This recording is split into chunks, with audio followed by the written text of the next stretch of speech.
And finally, let's take a look at what was going on during the colonial period in both countries and how that affected those countries politically, all right, their political development. So first, let's take a look at the United States. So in the U.S., when the U.S. had its War of Independence, it didn't last as long as it did in Mexico. Part of the reason for this is because the U.S. received help from other empires, right? France and Spain, two powerful empires, supported the United States against Great Britain in the War for Independence, right? So that means we have a shorter War of Independence, and it wasn't quite as destructive as it was in Mexico. On top of this, the United States, during its colonial period, had a lot more self-government going on than Mexico did during its colonial period. So in all of the colonies in what would become the United States, there were assemblies. Right? There were colonial assemblies, and men were elected to those positions, and they basically made the laws and governed their own colonies. Right? That's self-government, right? That's a lot of experience in self-government even before independence takes place from Great Britain. And so you have a long history there of self-government. You also have independence taking place earlier in the United States, right? So the United States gains its independence by 1783, right? It declares its independence in 1776, but ultimately it gains its independence and recognition from Great Britain in 1783. Now that's almost 40 years before Mexico gains its independence. And so the argument is that during this time, the U.S. gained a lot of experience, right? Even more experience on how to run a republic, making it more politically stable. Also, it may have contributed to a stronger sense of nationalism because the United States has existed as a country or a nation for a longer period of time than Mexico.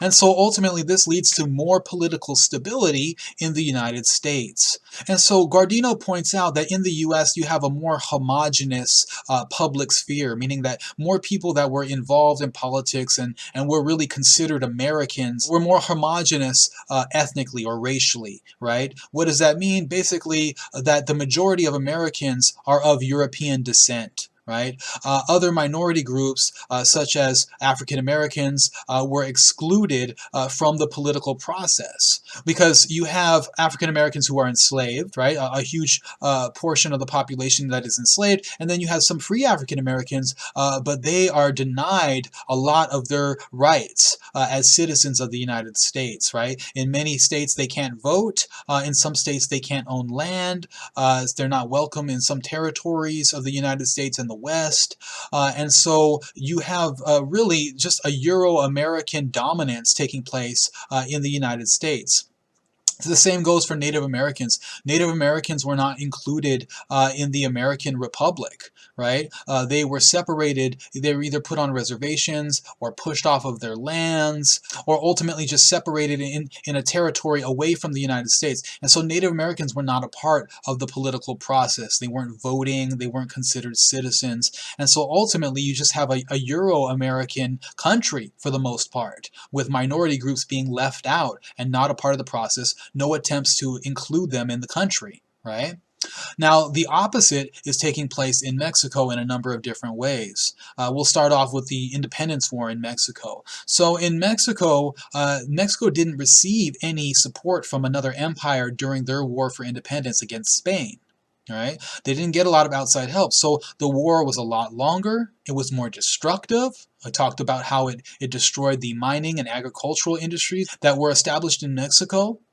And so ultimately, after the war, economically, Mexico was not in good shape. All right. In terms of political experience, Mexico did not get the same type of self-government experience as the United States did. So during the colonial period, when Spain was in control in Mexico, you had a lot of people who came from Spain, peninsulares, right? People who were born in Spain that came to Mexico, and these individuals occupied the highest positions in government, right, in New Spain.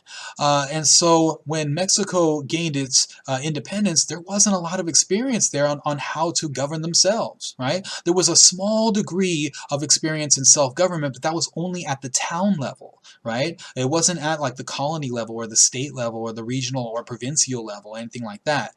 It was only at the town level, and even there wasn't a lot of democracy really.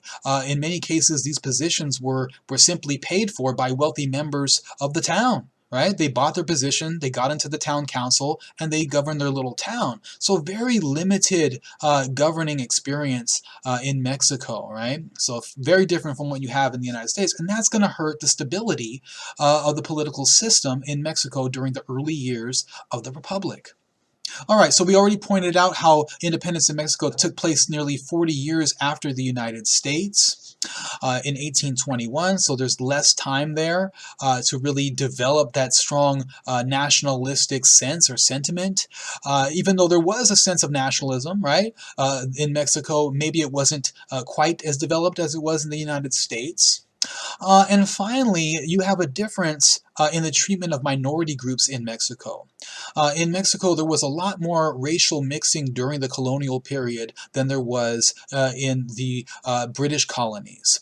And so, because of all this racial mixing, a lot of individuals were part Native American or part African.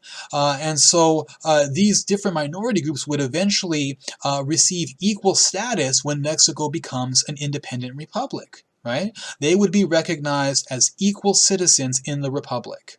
Now, there would be arguments on how much they could participate in the political system as far as voting rights and all of that, but ultimately there was this perception of trying to create a more egalitarian society in terms of race in Mexico. And so what Guardino is arguing is that because Mexico was trying to come to terms with racial prejudice and trying to include the different minority groups during this time, that made it more politically unstable, whereas the United States was more of a Euro-American country in terms of its political body. And so the U.S. was more stable in that sense, right? I mean, imagine this. Imagine, Mexico becoming a new country, their infrastructure is destroyed, their economy is in shambles, they're trying to include all these different racial groups after having years and years and years of racial prejudice. And, imagine that. That's a tall order to try to bring about stability in a country that's just getting on its feet. Right? And so because of the political instability and economic instability in Mexico before the war, that ultimately led to the weaknesses of Mexico and led to a U.S. victory in the Mexican-American War.